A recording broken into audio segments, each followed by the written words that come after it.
Di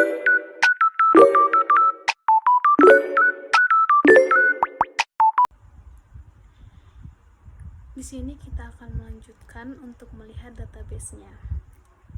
Awalnya kita akan membuka XMPP terlebih dahulu, dikarenakan untuk pembuatan penyimpanan database-nya kita memerlukan XMPP.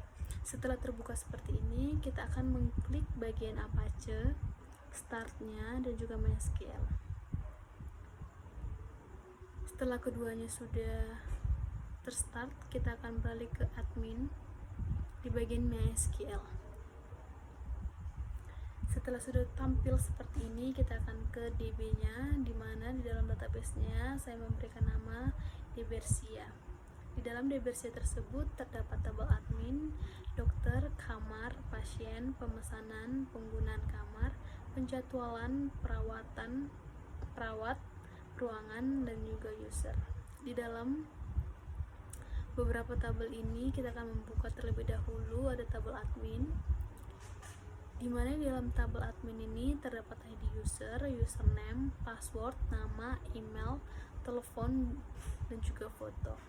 Di mana seperti admin ini untuk username-nya dan juga passwordnya nantinya akan masuk ke dalam Metroom untuk login sebagai admin. Lanjut kita ke tabel dokter, di mana di dalam tabel dokter ini terdapat ada ID dokter, nama, spesialis, alamat, tanggal lahir, tempat lahir, telepon, foto, bahkan status, di mana saya mencantumkan ada 8 database ID-nya yang berawalan dengan DKT. Untuk nama, spesialis, alamat, dan lainnya itu akan diisi sesuai dengan biodata dari dokter tersebut. Lalu kita ke tabel kamar, di mana di dalam tabel kamar ini terdapat ada ID kamar, KD ruangan, nomor kamar, kelas, harga, dan statusnya. Di mana di dalam kamar ini saya mencantumkan ada 4 ID yang berawal dengan KMR atau singkatan kamar, dan juga KD ruangannya menyesuaikan dengan ID kamarnya, dan juga untuk nomor kamar, kelas, harga, dan statusnya maka menyesuaikan dengan biodata yang ada di dalam kamar. Lanjutnya kita ke tabel pasien, di mana di dalam tabel pasien ini terdapat ID pasien, nama, nik, jenis kelamin, tanggal lahir, umur, alamat, nomor HP, tanggal lahir, dan juga status. Di mana di dalam ID pasien ini saya mencantumkan ada 7 ID yang berawalan dengan PSN.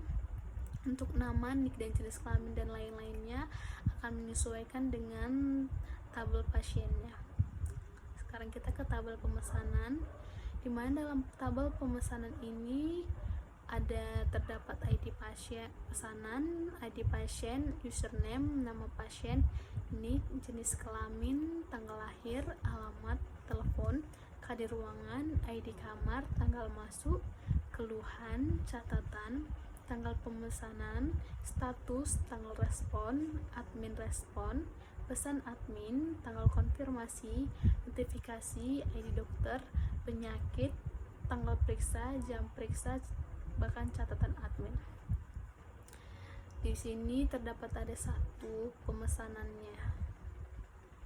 Selanjutnya kita akan masuk ke tabel penggunaan kamar, di mana dalam tabel penggunaan kamar ini terdapat ada ID penggunaan, ID pasien, ID dokter, ID kamar, tanggal masuk, tanggal keluar, dan juga status.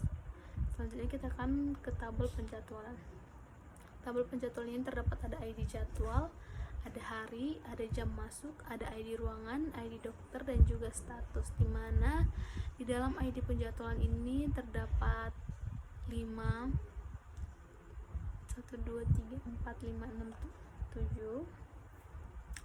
ID jadwalnya yang berawalan dengan JWL. Untuk hari, jam masuk, ID, dan ID dokter, statusnya akan disesuaikan dengan penjadwalannya.